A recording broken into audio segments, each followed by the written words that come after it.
A few of the local townsfolk had said I should throw my drone up in the air and showcase the farm from above again, now that we've increased the portfolio of arable land after doing that big field stitching and making the grass field.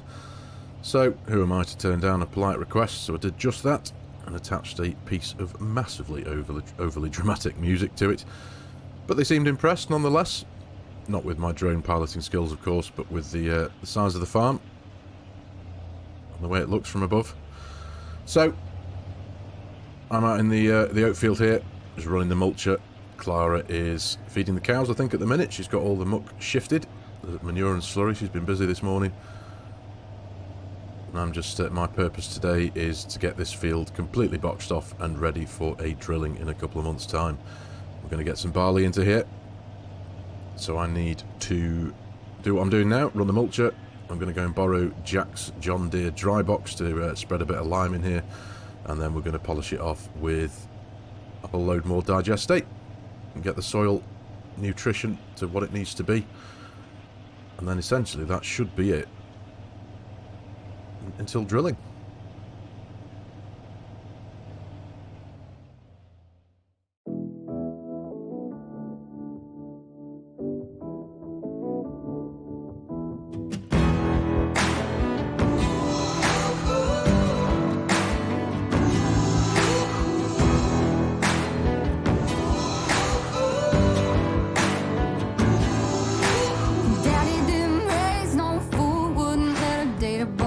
He taught her how to shoot.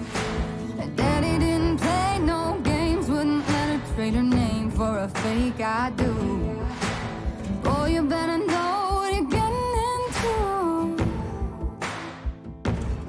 This ain't no shotgun wedding that you're used to. The target is you. If you leave her standing all alone at the altar, Daddy's daughter got a smell.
Daddy's daughter's got a strength and a poison pistol that her daddy bought her hidden in a garter, and she ain't afraid to use it. It's up to you how you're gonna be blood or just blood in the water, 'cause she can't help but doing what her daddy taught her. She's her daddy's daughter.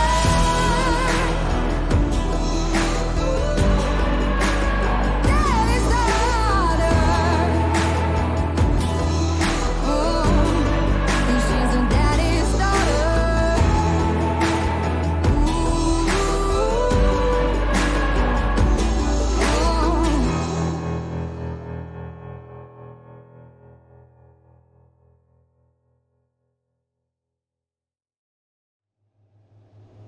There we go, mulching done. Nice job, well done if I don't say so myself. So, let's go from this big cab to this little thing. See what I mean? Goes like an absolute scalded cat, this thing. It's absolutely brilliant. Grass field's looking brilliant as well. Very healthy. Can't wait for its first cut. But yeah, we're heading over to Jack's now. We're going to go and borrow his John Deere lime box spreader machine. And I need to make my way into town to fill it up with lime because it's completely empty. And I don't have any over on the farm at the minute, so need to stock up. Now I'm hoping I should be able to do the whole field in one pass with one dry box full. So fingers crossed. I hope my mathematics that I scribbled down on a bit of paper in the tractor cab before has done me proud. I think we should be able to get it covered in one load. Goodness me. That's an unhealthy field, isn't it? Needs a bit of TLC. But yeah, going from... oh,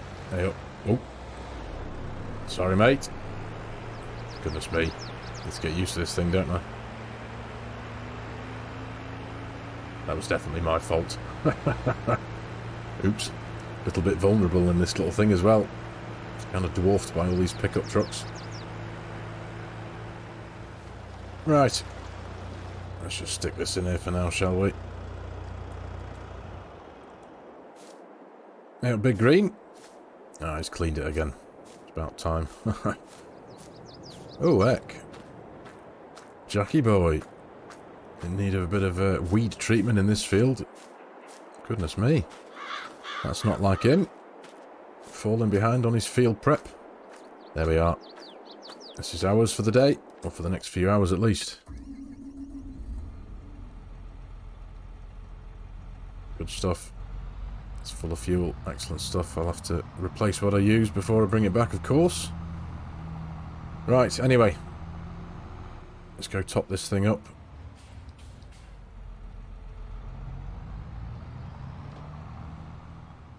Right, this is us here. Just on the left. Let's pull in. I'll go and have a word with the lads in the office before they load me up. But... there we go. That should do us for a second or two. Right. Let's go see how much all this is going to cost, shall we?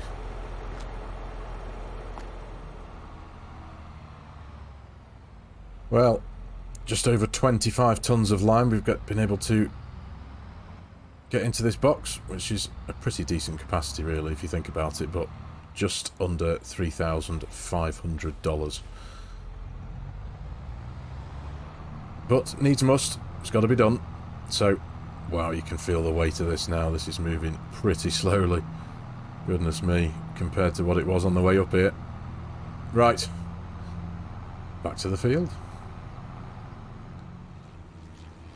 Almost there. Got to take it really nice and easy with these tall machines. It does have the ability to spread its wheels when you're working in the field, but it's not it's not useful that running on the roads when you can take up more of the width of the lane. They do have a tendency to topple. Watch out, dear. Goodness me. Crazy things. Now you make me stop on a hill. Come on. So yeah, it doesn't. The field doesn't need a huge top-up of lime, hence why I am overly confident that the 25 tons that we've got behind us now should suffice. Just to top up that pH value by the little bit that it requires. So, I'm going to pop the camera down for this one. I shall pick you all up in about an hour's time.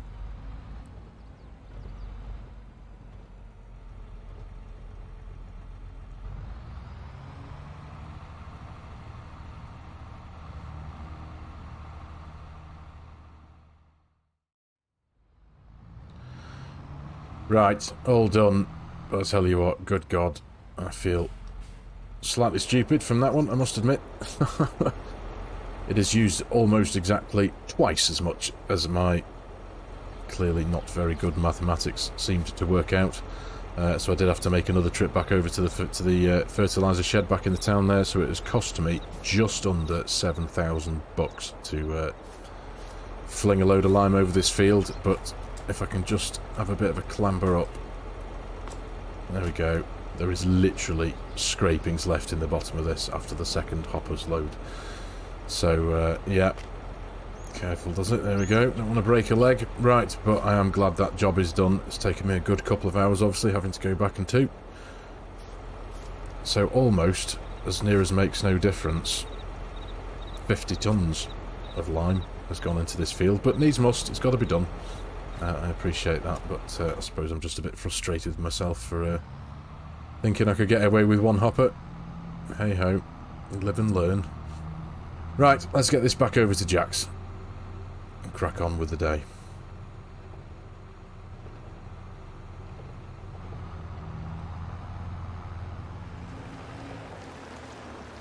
Right, so after running the Magnum last time with the big slurry tank and 30-metre dribble bar, I have decided I'm going to employ the, quite frankly, planet-turning torque and power of the quaddie in here. Now, the Magnum did manage the job last time, I know that, but it really did feel like it was struggling on some of the inclines. Now, the hill in the grass field, it is a bit hilly, there's a few ups and downs. I do love this door.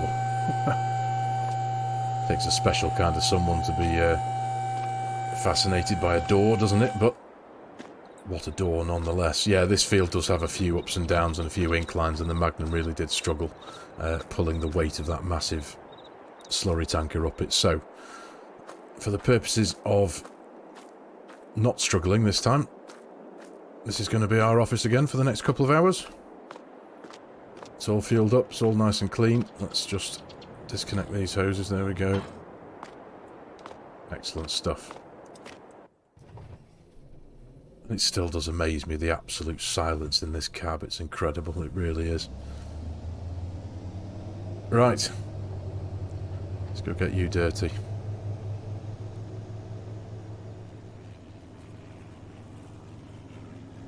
Right, gently does it.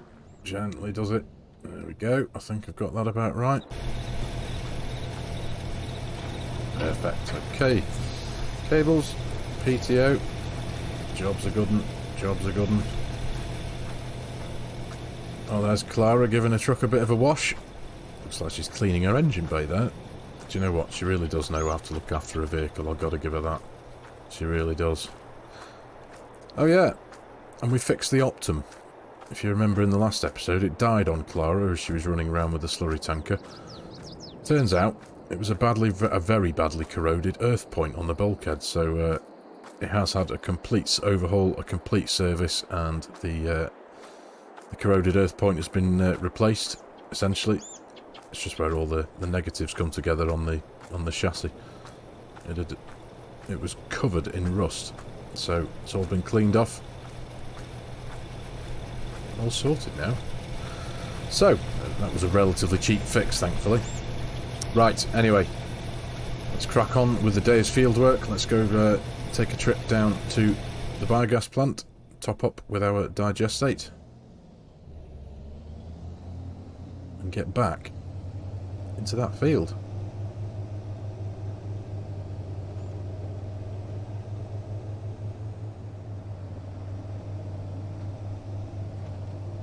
Goodness me, I think I've made the right decision here. 30 tonnes of digestate we've got in the tanker behind us, plus the weight of the tanker itself. And you don't even know it's there. You really can't. Slight hill here. No. No difference whatsoever. This thing is an absolute weapon. Right, we'll just we'll spin into the field from this side, I think, this time. Just for a bit of easier access with the size of this thing. There we go. Let's get that unfolded. Now, the purposes of this spreading is just to give the soil a good bit of treatment before we get any seed into it. We'll put what we can into here, use the technology on this thing to auto-apply what it needs to the types of soil that we have here. Now, we do have a huge portion of this field is silty clay. And I think that's where I went wrong early with the lime when I was trying to work out what we needed for it. I hadn't taken into account that a huge portion of this is silty clay, so it was a lot more thirsty across those patches. But we've got plenty of digestate to fall back on, so as I say, we'll let the technology on this thing do what it needs to do, and then when we come to drill the barley, if needs be, which we probably will, we'll run the fertiliser sprayer over the top just to top it up if it requires any more.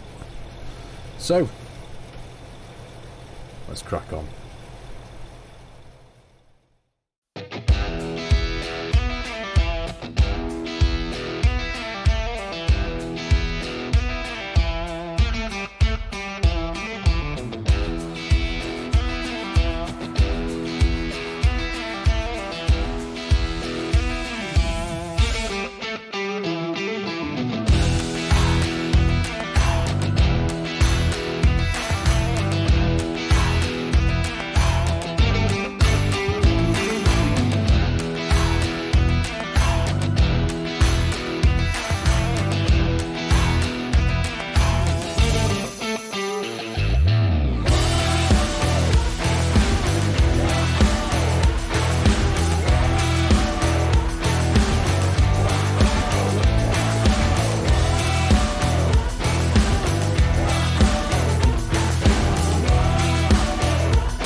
Awesome work, job done, there we go. Imagine if I hadn't have bought that big tank and dribble bar and we'd still be using the yellow one with the smaller dribble bar. This job would have taken us hours. I'd have probably spent more time on the road going back and to the BGA than I would have done in the field. But the job is done now, the field, the soil is now as healthy as it can be. Give it a couple of months to sit like this until drill, which is September. We'll get the barley in the ground. But check out the grass field over here. It's looking very healthy. I am very keen to get the first cut out of this, which is going to be, I think, another month or so, possibly. Maybe about the same time as drilling for barley. So that'll be September. So yeah, things are going good. Clara's gone home for the day. She's done all of her tasks, cleaned her engine bay and everything. But yeah, she's knocked off for the day, and I think I may well do the same. I think I'll go and grab myself an early dinner, because now, until drill time, it's just a waiting game.